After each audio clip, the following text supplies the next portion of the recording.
Maswerteng hapon po mga ka-STL. Narito na po ang resulta ng STL Batangas para sa araw na to, second draw. November 29, 2025, araw ng Sabado. Naway ang mga natayaan niyo pong mga numero kanina ay manalo nawa ngayong hapong ito, 4:30 PM. Kaya kunin niyo na po ang inyong mga ticket. Narito na po ang resulta.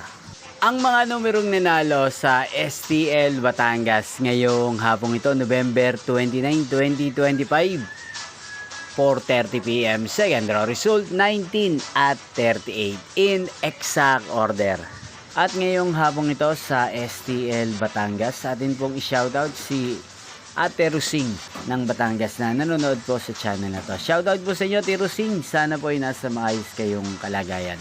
At sa lahat po ng mga taga Batangas, shoutout po sa inyo. Inyo pong napanood ang resulta ng STL Batangas. Magkita-kita pong muli tayo mamayang 8:30 PM. Thank you for watching.